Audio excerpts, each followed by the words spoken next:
Alright, today's topic is gonna be a little deep. Roll a joint. Why do bad things happen to good people? You feel like you're a good person, yet bullshit always keeps reoccurring, you know? And once one bullshit is done, you're in the middle of another bullshit happening. And you're wondering why. Why do bad things happen to good people? You gotta change your perception on these type of things, you know? Because if you just see these things as harmful, as negative, that's all you're going to think about. And when these type of things come, you're going to feel down, you're going to feel hurt by them. So really, the first step is really got to change perception.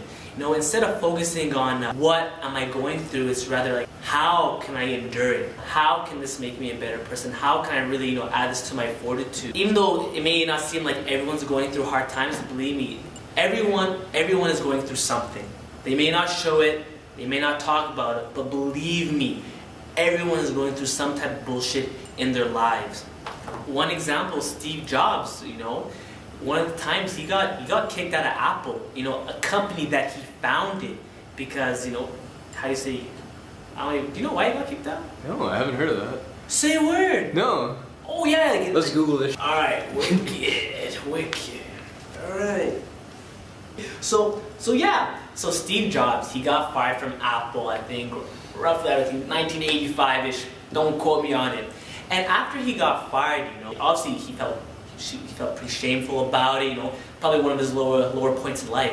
But instead of looking at, you know, what he was going through, he just thought, how can I endure this? How can I get through, right? He had that perception. So what he did is he bought a majority share of this company called Pixar.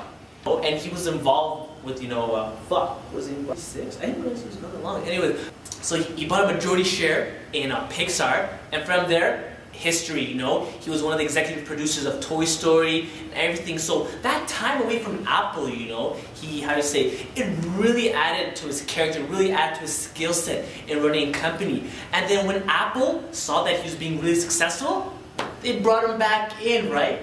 It's not what you're going through, but how can you? Well, for example, I'll tell you one story about me. So, I was taking this business law class, and you know, first midterm I was above class average, I was happy. But the second midterm I was below class average, and I was just like, okay, this sucks. This really hurts my chances of getting, you know, the minimum B+ that I was aiming for.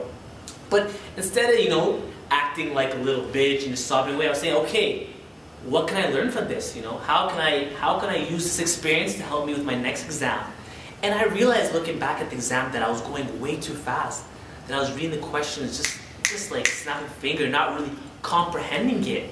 So I told myself, okay, for the final, bring a highlighter and take a couple notches down. And from there, believe it or not, I don't know how I did it, I pulled up an A- altogether. So that means I had to kill the final.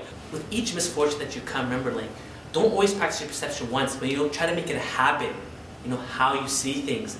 So then when bigger problems come in life, and believe me, there will be bigger problems in life, you know, once you get that first serious relationship, your first kid, you know, that first job. And you have to really practice that, you know, having that proper perception. So it becomes such a habit of practice that when bullshit does happen to you, it won't affect you at all, because you'll know how to endure it, right? One greatest thing about bullshit, how you get to learn about yourself.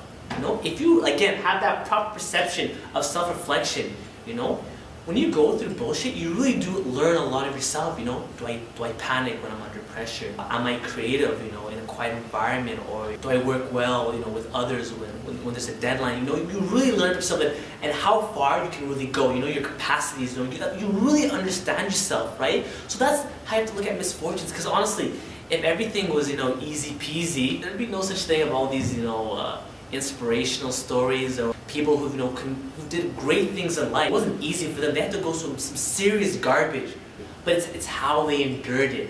When you're thinking, like, why do bad things happen to good people? Just think of it this way. Why are the bravest soldiers given the most dangerous missions?